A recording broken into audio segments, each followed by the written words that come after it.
Welcome back to the show. I have Dr. Ron Johnston from Advanced Dermatology and Skin Care Center here in Panama City. Thank you for letting me read your pocket, and welcome back to the show. Thanks. Good morning. You know, we live in Florida. Summer's over. However, the sun is still pretty intense this time of year. We're getting some clear days, and it's been kind of nice. Should we still be worried about skin cancer?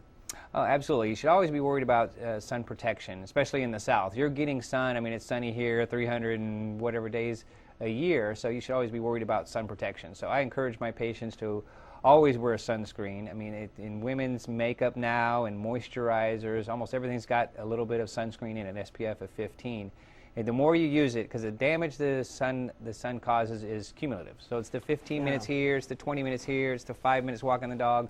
All that over 20, 30 years adds up to thousands of hours without ever going to the beach. I think it could be rather deceptive, too. When it's cool out and it's clear out and it's a sunny day, you're like, yeah, I don't need to hide for the sun because I'm not hot. Right, and then some people think that just because it's cloudy or they're in the shade, they don't need to wear sunscreen. But the water as well as just the sand around here can reflect maybe 20 to 25% of the sun's rays. So even if you're sitting in the shade, you know, you're going to get, you know, sun exposure out there. Yeah, especially our sugar white sands that we have here. You know, I was always one of those guys when I was younger. It's like, hey, I'm dark. I've got that swarthy olive picking complexion. I don't need to worry about sun protection. And boy, was I wrong. I mean, I got a couple of really bad burns as a young guy, you know, knocking around on the beach. Does skin type really make a difference in the type of skin protection that you use? It does. I mean, sun protect, as far as your skin type, whether you're sort of a lighter skin or a darker skin type, gives you a little bit of protection. But what they've estimated is that it only gives you maybe 2 to 3 SPF. So it only gives you a little bit more protection. You can still burn. That's why you see in some darker skinned individuals where they'll still have darker neck areas and face areas, and then you look at their trunk areas and it'll be a lighter color because they can still tan. So you've been peeking through my window. I can tell. No. You get the farmer's tan, and that's me. I'm like the two-tone man. You know, from here down, I'm a lot lighter than here up because I get a tan. I tan very easily, and I get a tan through the windshield. Right. You know, when I'm driving my car, you know, my knuckles and my face, and that's about it. That's where you see a lot of the sun damage. And, you know, we're not only just worried about skin cancer. You've got wrinkles, age spots, different things that can cause things, damage your skin. And you'll see a lot of it on the back of the hands, again, from chronic drivers or long-term drivers who drive trucking and things like that.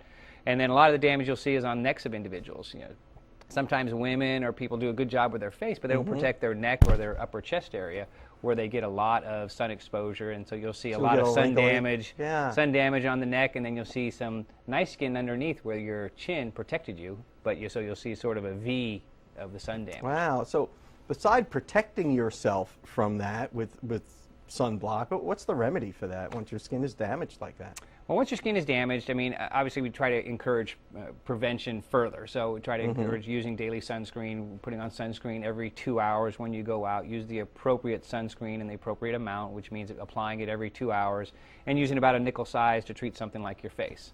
As far as treating it once you've got it, well, now you're talking more probably cosmetic. There's Botox that can help with your wrinkles. There's fillers that can help with your deep wrinkles around your mouth. And increase the volume in your cheeks. And then there's lasers such as some of the resurfacing lasers, or we have some other lasers that can work on the brown spots that can sort of get rid of the brown spots and the damage that's on the neck and the upper chest area. Besides the cosmetic effects that the sun has on your face and maybe your neck or hands or whatever, you know, there's a real health risk too, isn't there? I mean, skin cancer is pretty prevalent, isn't it? It is. I mean, there's the 3 main types of skin cancers. There's basal cell carcinoma, which is the most common. Squamous cell carcinoma is the second, and the third one's melanoma. Now, melanoma gets a lot of the publicity because it's the deadly one. Typically, you don't die from basal cells and squamous cells, although they can be destructive in those areas and, on some instances, metastasize. But melanoma is the big one that'll kill you, and that's the one that it doesn't even need the sun. So you've got to check all of your skin as far as being aware of not only the exposed areas but also the unexposed areas, because melanoma is associated with the sun, but it doesn't have to have the sun. It can grow anywhere it wants as far as that goes. So you could live in Alaska or the Pacific Northwest and still have a melanoma. Correct, and it could be on the darkest spot on your body, on your hip or somewhere like that that's never really seen a lot of sun.